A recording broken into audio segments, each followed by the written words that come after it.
സംസാരിക്കാനാണത്രേ. കരാറിൽ ഓൾറെഡി ഒപ്പുവെച്ച് കഴിഞ്ഞല്ലോ. നമ്മുടെ ആണവ കരാറല്ലേ നിങ്ങൾ പറയുന്നത്? തിരുമേനി, ഇത് ആണവ കരാറല്ല, ഇത് ഓണക്കരാറാണ്. ഓണക്കരാർ. ഓണക്കരാറോ? അതെന്ത് കരാർ? ഇല്ലെങ്കിൽ ആ കരാറിന്റെ കരട് ഒന്ന് വായിക്കൂ, നാം കേൾക്കട്ടെ. തിരുമേനി, ഇന്ത്യക്കാർ വയറു നിറച്ച് ഭക്ഷണം കഴിക്കുന്നത് കൊണ്ടാണ് ലോകത്ത് ഭക്ഷ്യക്ഷാമം ഉണ്ടാകുന്നതെന്നും ഈ വയറു നിറയ്ക്കൽ പരിപാടി ആദ്യമായി തുടങ്ങിയത് ഓണത്തിനായിരുന്നുവെന്നും അതിന്റെ കാരണക്കാരൻ അങ്ങാണെന്നുമാണ് ഇതിൽ പറയുന്നത്. ഇനി നാം എന്ത് ചെയ്യും? ഈ കരാറിലെ മറ്റു വ്യവസ്ഥകൾ വായിക്കൂ, നാം കേൾക്കട്ടെ. ഈ കരാറിലെ മറ്റു വ്യവസ്ഥകൾ ഇവയൊക്കെയാണ് തിരുമേനി. 1. ലോകത്തിന്റെ ഭക്ഷ്യക്ഷാമം പരിഹരിക്കുന്നതിനായി വർഷാവർഷമുള്ള ഈ ഓണാഘോഷം 10 വർഷത്തിലൊരിക്കലാക്കുക. 2. ഓണത്തിന് 18 കൂട്ടം കറികൾ എന്നുള്ളത് 2 or 3 ആക്കി ചുരുക്കുക. ഇതൊക്കെയാണ് കരാറിലെ പ്രധാന.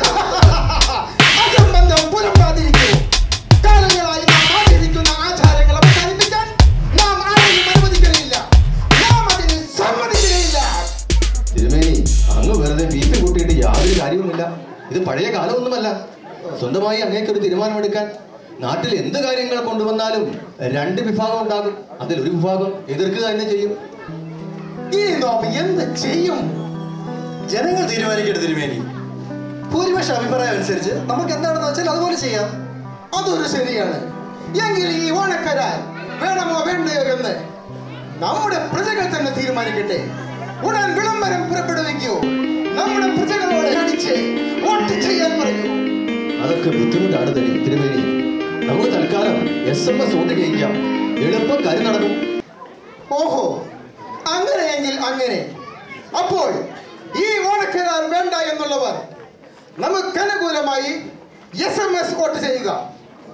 എനിക്ക് വോട്ട് ചെയ്യേണ്ട ഫോർമാറ്റ് മാവേലി ഓണക്കരാർ. Okay space Maveli. മാവേലി.